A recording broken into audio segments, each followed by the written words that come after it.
Somebody help me! Help me! Ivy yelled with little strength left in her. What is going on here? What have you done, Ye-jin? Hold on, Ivy. I'm coming to save you, Do-hyun yelled, jumping inside the pool. In the heart of Seoul, power is never spoken out loud. It does not shout, and it does not make excuses. It hides behind tall glass skyscrapers that scratch the gray sky, behind dark tailored suits, expensive cars, and cold, perfectly rehearsed smiles. My name is Ivy.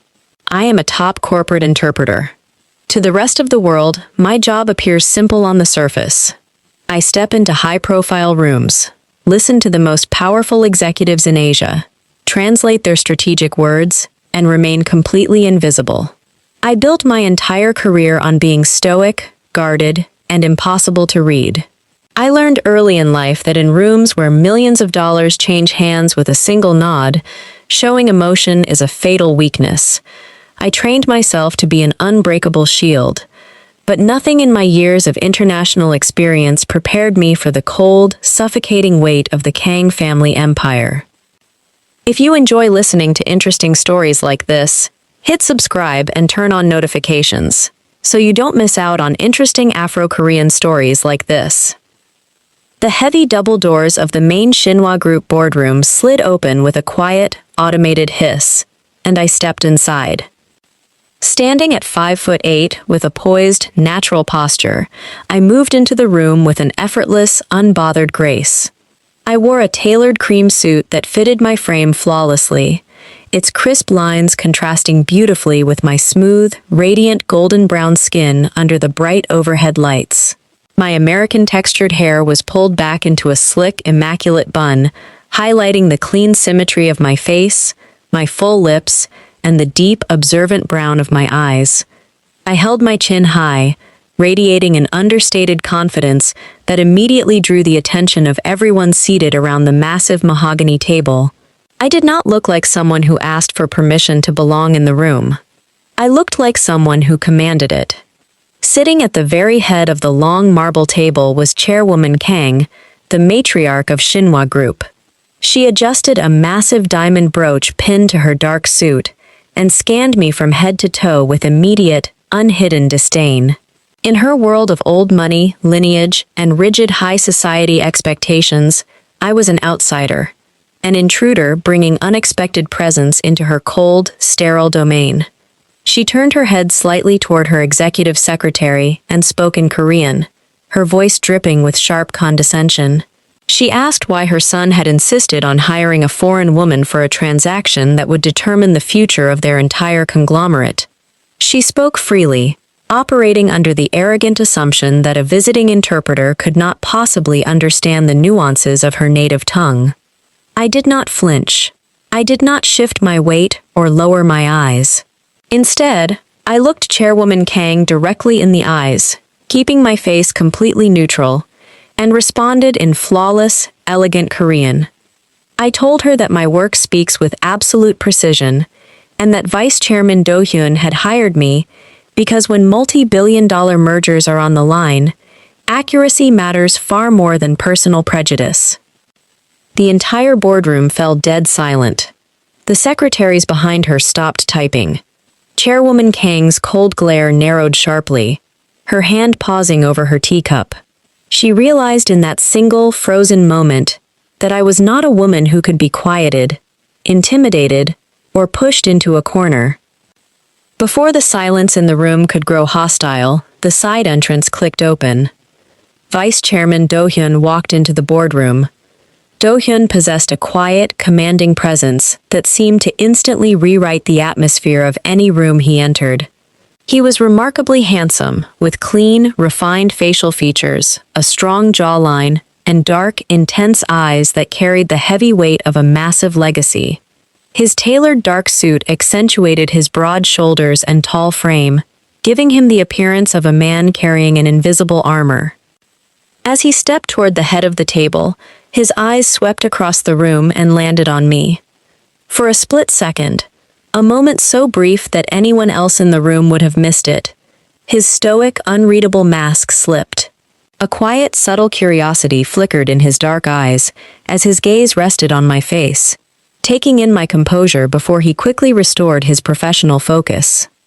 He greeted the board members before turning to me, his voice deep and smooth as he thanked me for taking the assignment on such short notice. He explained that the upcoming negotiations with European investors were the most critical contract Shinwa Group had faced in a decade.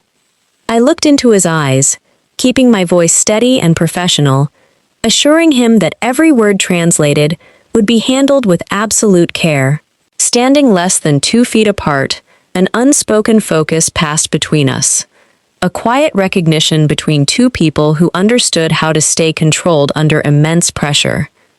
That quiet moment was suddenly shattered by the sharp, echoing sound of high heels clicking against the polished floor. The door swung wide open, and Ye-jin walked straight into the boardroom. She wore a striking, fitted red designer dress, her long hair styled in glossy waves, and diamonds sparkling around her neck and wrists. She was beautiful in an artificial, high society way, but her expression carried a sharp, possessive arrogance. She was Do-hyun's longtime girlfriend, his fiancée by family arrangement, and the daughter of one of Korea's most influential media moguls. Her presence in the company was not based on merit, but on an unspoken agreement that would soon merge two massive fortunes. Ye-jin stepped directly up to Do-hyun, wrapping her arm tightly around his elbow with exaggerated intimacy. She smiled sweetly for the benefit of the executives watching, her voice high and performative as she mentioned that his mother and her family had finalized the date for their engagement gala. Then, her eyes turned toward me. The fake warmth vanished instantly from her face, replaced by a cold, patronizing stare. She looked down at my files, then back up at my face, making a deliberate show of inspecting my golden brown skin, my full lips, and my effortless presence. She raised an eyebrow, referring to me as the temporary help, and warned me in a sweet, toxic tone to make sure I did not embarrass Do-hyun's company during such an important meeting. I stood my ground, my 5'8" frame tall and unyielding. I met her glare with a calm, silent look that refused to acknowledge her petty disrespect. My silence seemed to irritate her far more than an argument ever could. Do-hyun slowly, deliberately pulled his arm out of Ye-jin's tight grip. His expression turned ice cold, his voice dropping into a firm, low tone as he reminded her that the boardroom was a place of business, not personal affairs, and asked her to step outside so the meeting could begin. Ye-jin's jaw tightened slightly, a flash of genuine anger crossing her face, before she quickly masked it with a tight, plastic smile. She leaned in, kissing Do-hyun on the cheek in a deliberate display of ownership, shooting me one last sharp, warning look before walking out of the room. Chairwoman Kang stood up shortly after, casting another cold glance in my direction before following Ye-jin into the hallway. When the heavy glass doors finally slid shut, leaving only Do-hyun and me in the vast, silent boardroom, the heavy air slowly cleared. Do-hyun stood near the window, staring out at the Seoul skyline before turning around to face me. He took a slow breath, his dark eyes looking down at me as he softly apologized for the disrespect from his mother and fiancé. I held my leather portfolio tightly against my side, maintaining my flawless professional posture. I looked up into his intense gaze and told him that he never needed to apologize to me for other people's behavior, because my focus was entirely on the success of the contract. Do-hyun looked at me quietly for a long moment, nodding slowly. He didn't offer a fake corporate excuse, nor did he treat me like hired help. For the first time all morning, the heavy tension in his shoulders dropped slightly. He simply told me that he appreciated my professionalism and that he knew he could rely on my discretion in the weeks ahead. As he walked toward his chair at the head of the table, I adjusted my files. Neither of us said another word about his family, but as the rest of the executive team began filing back into the room, a solid, professional understanding had formed between us. In a world full of fake smiles and political games, we both recognized someone who valued true composure over cheap drama. 2 weeks of relentless pressure transformed the corporate landscape of Shinwa Group into a battlefield. The European merger had expanded into a massive, multi-billion-dollar deal, requiring around-the-clock translation of sensitive financial structures, legal clauses, and cross-border trade agreements. To maintain total confidentiality, Vice Chairman Do-hyun relocated the core negotiation team to a private, high-security villa nestled in the quiet mountains 2 hours outside Seoul. The villa was a striking structure of glass, dark wood, and polished concrete, isolated from the noise of the city and shrouded in heavy mountain mist. For 4 straight days, sleep was a luxury none of us could afford. It was past 3 in the morning when the rest of the executive team finally collapsed from exhaustion, leaving the spacious study quiet. I stood near the floor-to-ceiling glass wall, watching thick raindrops streak down the glass, reflecting the dark silhouettes of pine trees outside. I wore a simple tailored charcoal gray silk blouse paired with dark trousers. The deep charcoal tone set off my smooth, radiant golden brown skin, and my American textured hair was now styled in soft, natural waves that rested gently near my shoulders. Standing at 5'8" with my natural posture, I looked composed despite 96 hours of near-constant work. My symmetrical face, full lips, and deep brown eyes bore no sign of fatigue, though a heavy quietness settled over my mind. Behind me, the double wooden doors opened softly. Do-hyun walked into the study. He had removed his suit jacket and rolled up the sleeves of his white dress shirt, his dark hair slightly parted and brushed back. He looked exhausted, yet there was a striking, raw presence about him without his executive armor. He carried 2 warm glasses of tea, stepping quietly across the polished floor to stand near the glass wall beside me.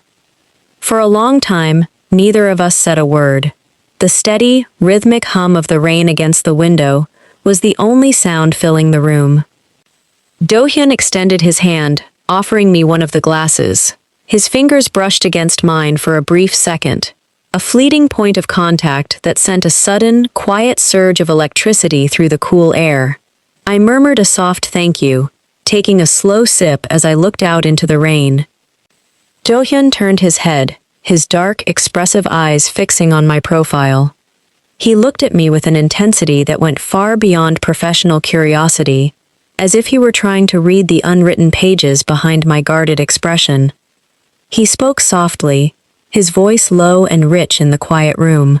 He asked how someone as young and remarkably brilliant as me had learned to walk through life with such an impenetrable wall around her heart. He noted that in all his years of dealing with diplomats and corporate giants, he had never met anyone who could stay so centered while surrounded by wolves. I turned my head slowly to meet his gaze. I looked up into his intense dark eyes, keeping my voice steady. I told him that when you grow up knowing that the world judges you before you even speak, you learn that composure is your greatest defense. I explained that keeping people at a distance wasn't about fear, it was about protecting your peace in a world built on hidden motives. Do-hyun listened to every word, his expression softening completely. The cold, distant vice chairman was gone. Standing before me was simply a man carrying the unbearable weight of an arranged life, starved for authenticity in a world of fake allegiances. He stepped closer, closing the small physical gap between us until I could feel the gentle heat radiating from him. His presence was overwhelming, yet entirely comforting. He raised his hand slowly, his fingers hesitating for a fraction of a second, before gently brushing a stray lock of hair behind my ear. His thumb lightly grazed my cheekbone, his skin warm against mine. He confessed in a quiet breath that for the past 2 weeks, every time he looked at me, he saw the only real thing in his life. He admitted that the fake expectations, his family's demands, and his arranged future felt like a slow death, but working alongside me had brought him back to life. My breath caught in my throat. My mind warned me to step back, to reinforce my professional shield, but my heart refused to move. The unyielding self-control I had maintained for years melted under the sincerity of his dark eyes. When Do-hyun leaned in and brought his lips to mine, Every boundary we had carefully maintained collapsed. The kiss began with a quiet, lingering hesitation, as if he were asking for permission, but the moment I leaned into him, it deepened into something intense and undeniable. His hands moved to my waist, pulling me firmly against his broad frame as weeks of hidden attraction and unspoken words poured into the space between us. It was not a reckless moment. It was a deep, mutual surrender of two guarded souls finding solace in each other. In that dim, rain-soaked study, far away from corporate boardrooms and high society cameras, we allowed ourselves to simply exist together. When the pale gold light of dawn broke through the mountain fog, reality returned with a heavy, sharp clarity. I sat near the edge of the large leather sofa, wrapped in a dark cashmere shawl, staring silently out at the rising sun over the wet pines. My deep brown eyes were calm, but my thoughts were racing. Do-hyun stood near the desk, rebuttoning his crisp white shirt and adjusting his watch. His posture had returned to its rigid, structured form, but his hands trembled slightly as he fastened his cuffs.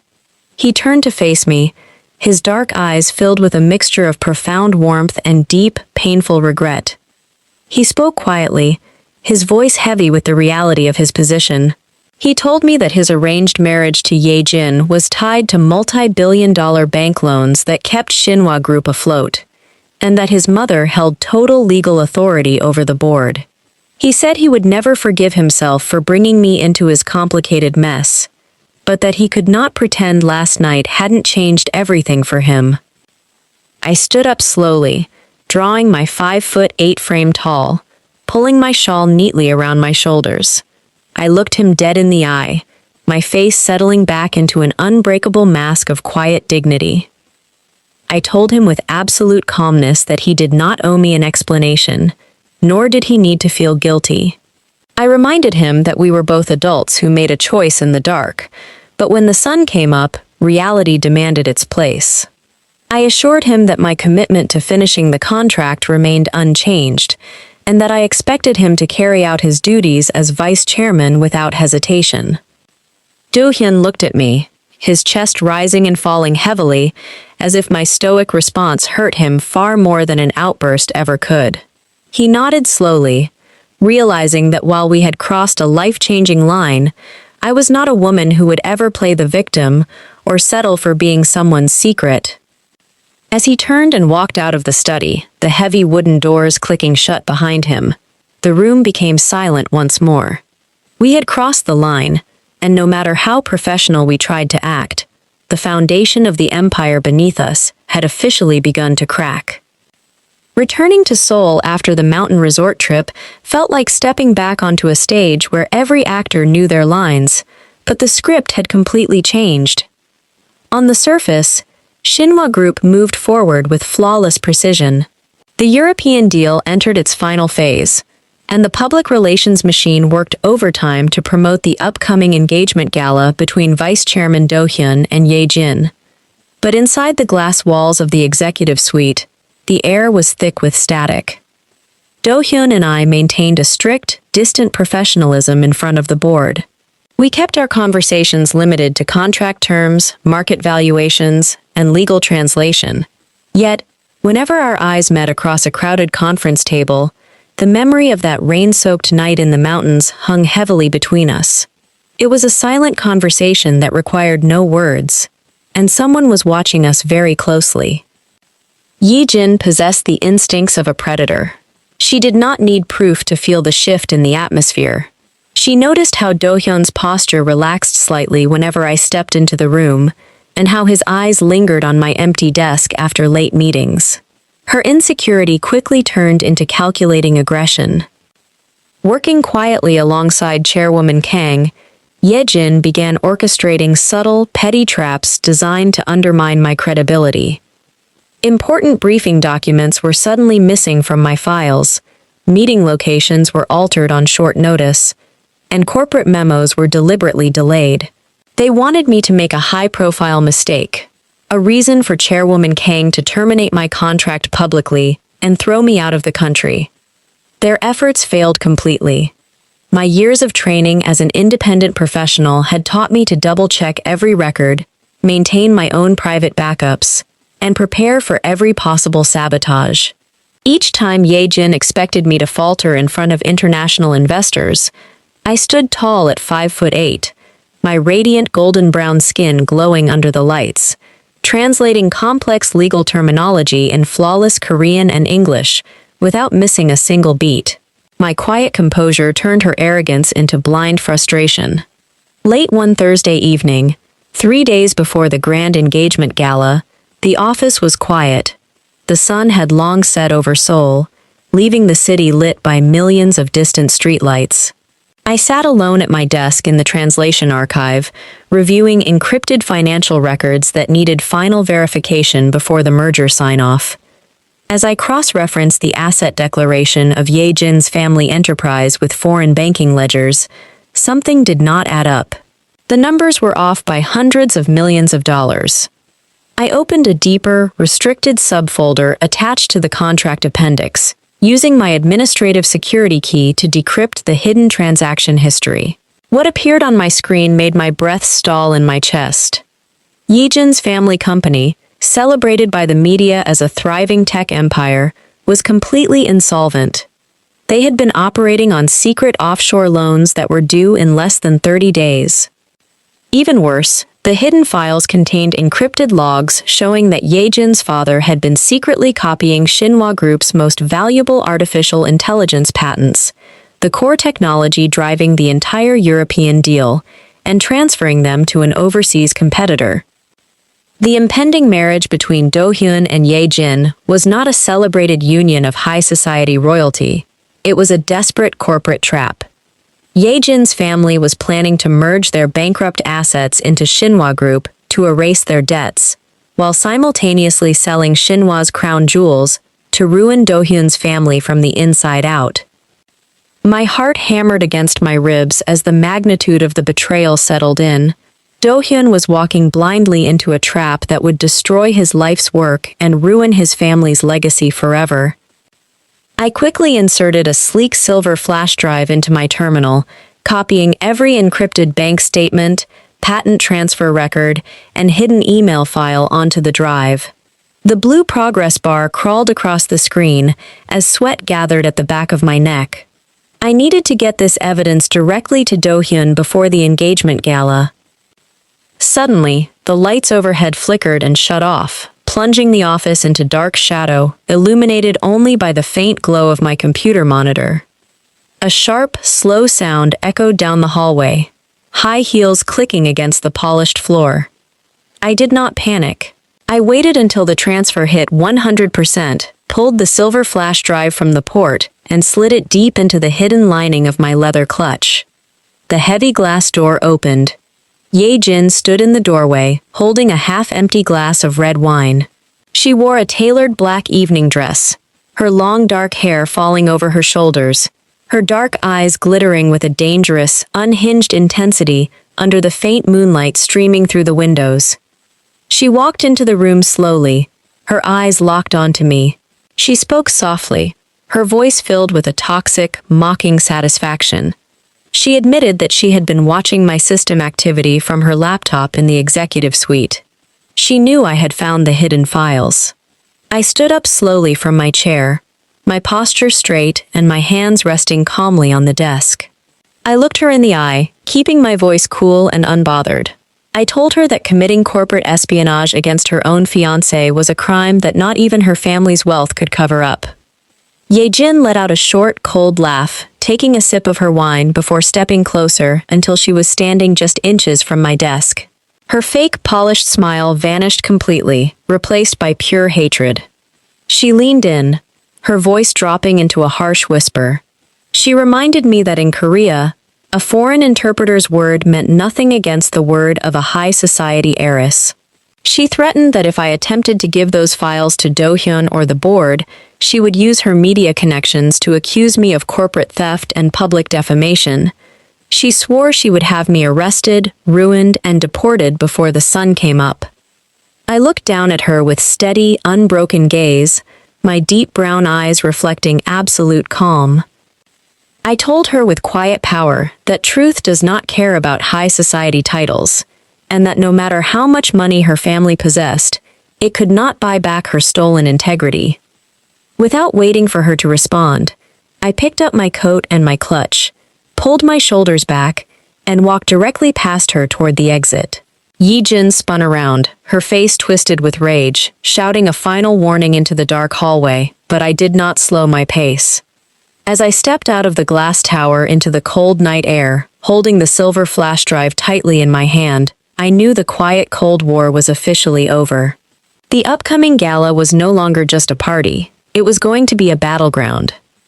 The grand anniversary gala at the Kang family estate was an overwhelming display of immense wealth, hidden corruption, and polished high society facade. Crystal chandeliers hung from vaulted ceilings, casting warm gold light across hundreds of elite guests dressed in custom tuxedos and floor-length designer gowns. Live classical music floated softly through the ballroom, punctuated by the clinking of champagne flutes and hollow laughter. I arrived precisely at 8 o'clock, stepping onto the marble floors of the main reception hall with quiet, unshakable composure. I wore an exquisite midnight blue satin gown that cascaded gracefully to the floor, its rich color contrasting beautifully against my smooth, radiant golden brown skin.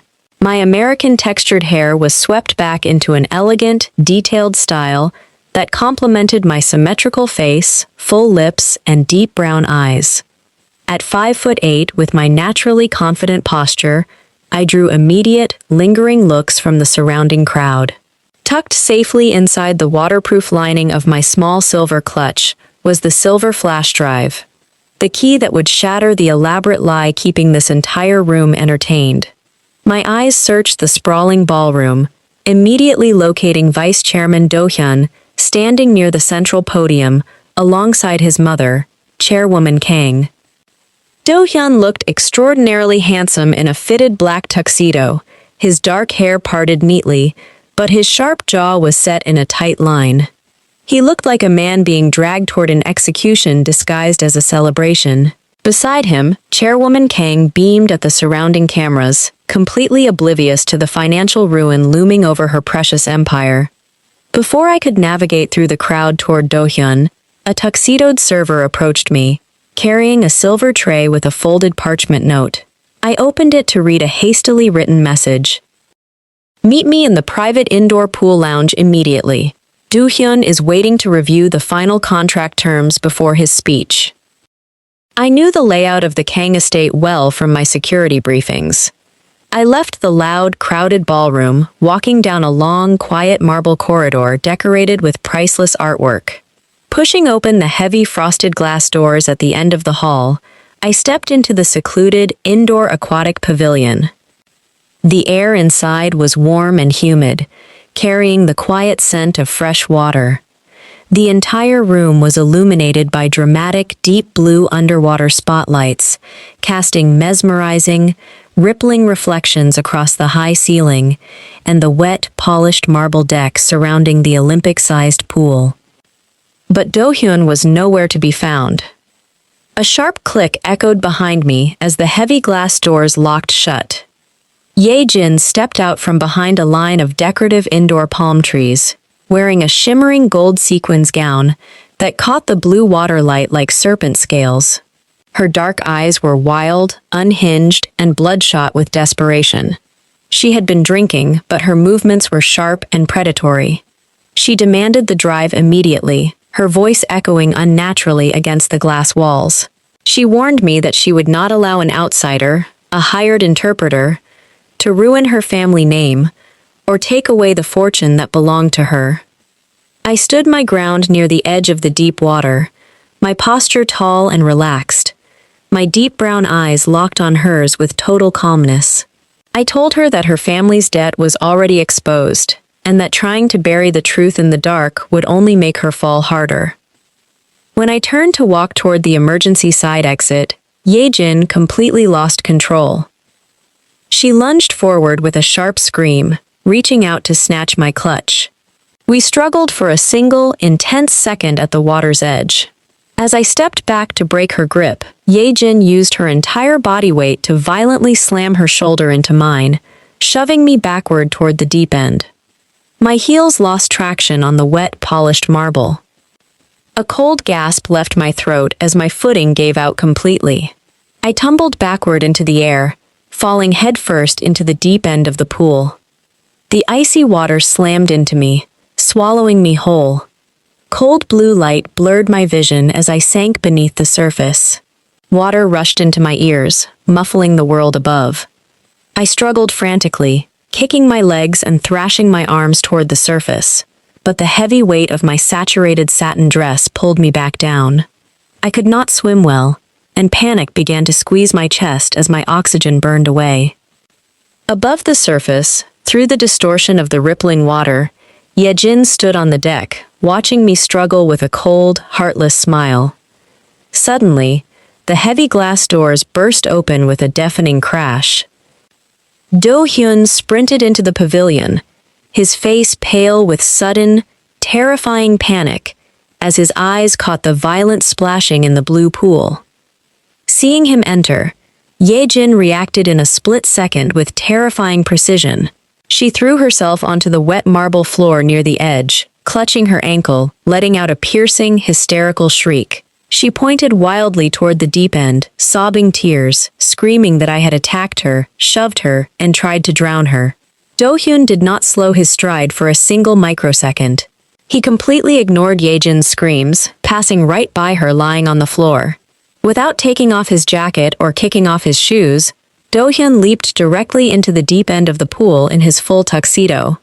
He sliced through the water with powerful strokes, diving straight down toward where I was losing consciousness.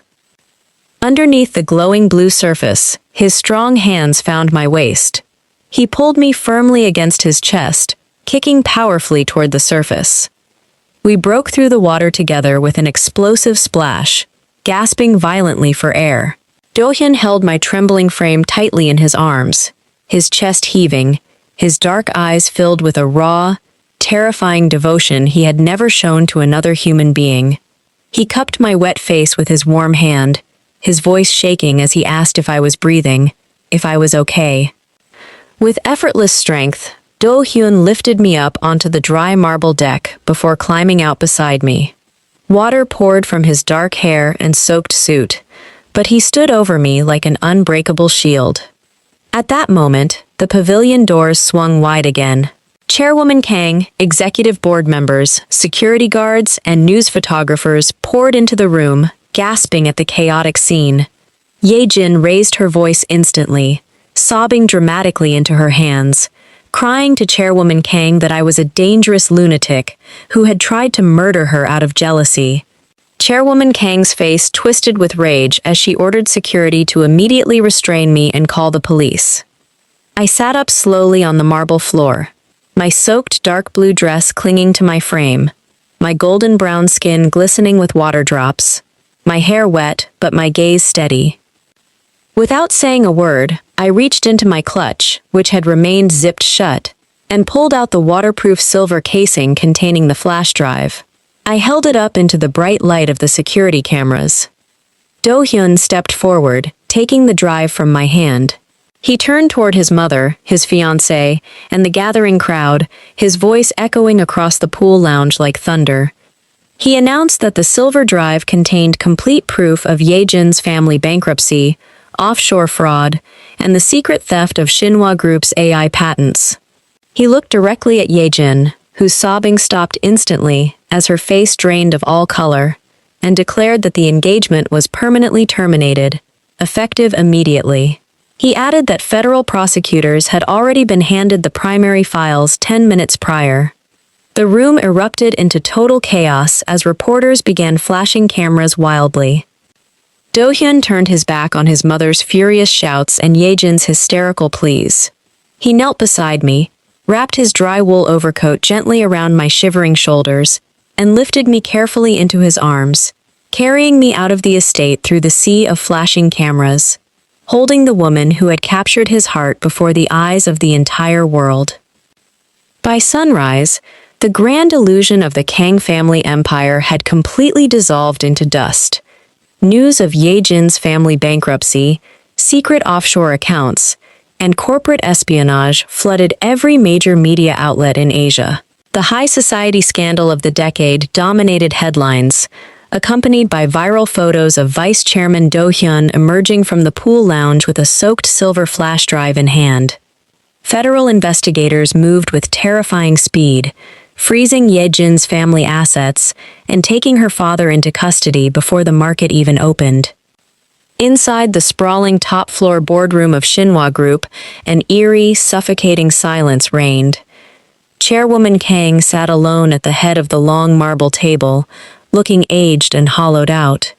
Her immaculate high society facade was completely gone, replaced by the desperate panic of a matriarch watching her life's work crumble under public scrutiny.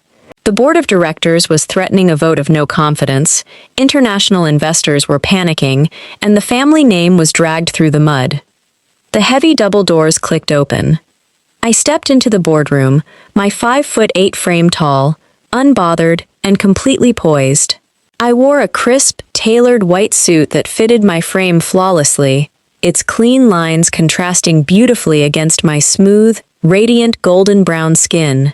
My American textured hair was pulled back into a neat, sophisticated style, framing my symmetrical face, full lips, and calm, observant deep brown eyes. I did not look like a survivor of a violent scandal. I looked like a victor who had brought an empire of lies to its knees. Chairwoman Kang did not glare at me with her usual arrogance. Instead, her hands trembled slightly as she adjusted a thick leather folder on the table. She slid a single white paper envelope across the marble surface toward me. Inside was a cashier's check made out for an astronomical amount of money, a figure that could comfortably secure a lavish life anywhere in the world for decades to come. Chairwoman Kang spoke, her voice raspy, strained, and stripped of its former condescension. She offered me the check under one strict condition. I had to sign a total non-disclosure agreement, publicly claim the pool incident was a tragic misunderstanding, and leave Korea on the next available flight, never to contact her son again. She pleaded with her eyes, attempting to appeal to my position as a foreign worker who had achieved her goal. I looked down at the paper, then brought my gaze up to meet her desperate eyes. I did not raise my voice, nor did I show a single trace of anger. Slowly, deliberately, I used 2 fingers to slide the envelope back across the marble table, stopping it right in front of her trembling hands. I told her with absolute calmness that my dignity, my integrity, and my voice were not items available for purchase in her corporate catalog. I explained that I had uncovered the truth not for money, but because I refused to let quiet lies ruin innocent lives. I added that her son was a man of honor who had spent his entire life trapped in her cold, transactional world, and that he deserved a chance to decide his own future without her toxic manipulation. Chairwoman Kang stared at me, her mouth slightly open, utterly speech-bound. She had spent 60 years believing that every human being possessed a price tag, only to stand face-to-face with a woman whose pride was completely priceless. I pulled a crisp white envelope from my blazer pocket, setting it gently on the table. It was my official resignation as Shinwa Group's lead corporate interpreter, effective immediately. I had fulfilled my contract, exposed the rot at the core of the empire, and protected the man who mattered to me. Without waiting for a response, I turned my back on the cold boardroom, held my chin high, and walked out of the Shinwa Group glass tower for the final time. 3 hours later, I stood inside the vast, bustling international terminal at Incheon Airport. The tall glass windows looked out onto the rainy tarmac where massive long-haul jets landed and took off into the gray sky. I wore a comfortable, elegant camel-tone trench coat over my outfit, my silver suitcase resting at my side. My flight back home was scheduled to board in less than 20 minutes. I had achieved everything I set out to do. I had maintained my unyielding professional standard, protected my self-respect, and dismantled a dangerous corporate trap.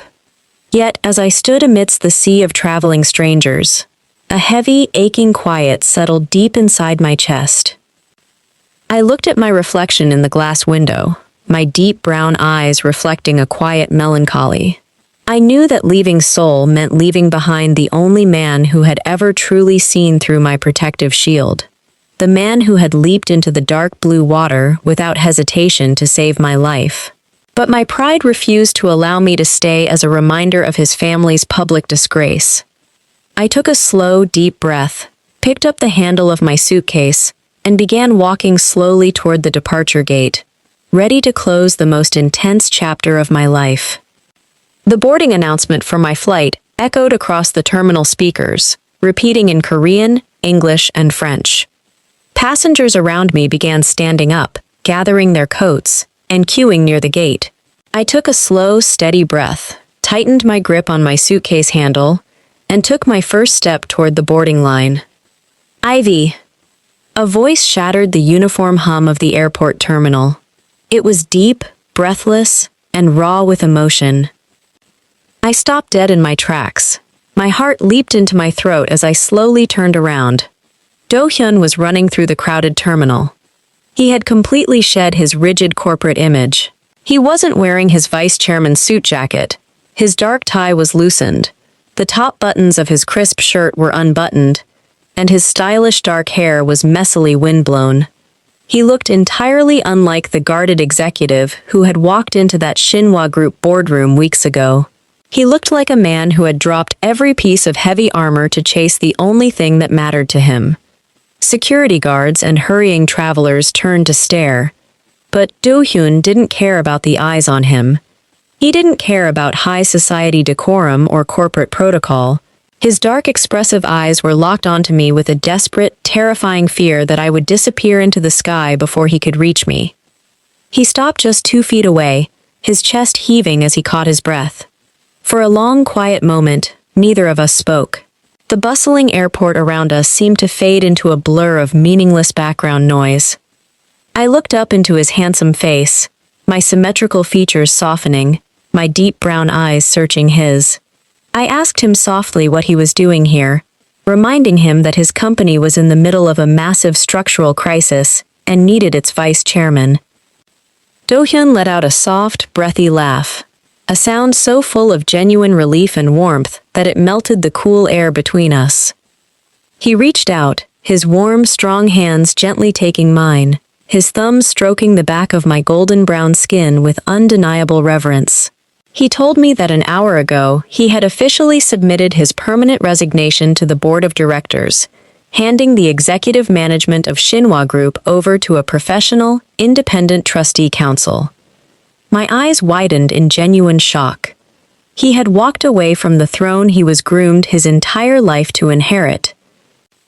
Do-hyun looked directly into my eyes, his voice steady, deep, and overflowing with quiet, absolute devotion.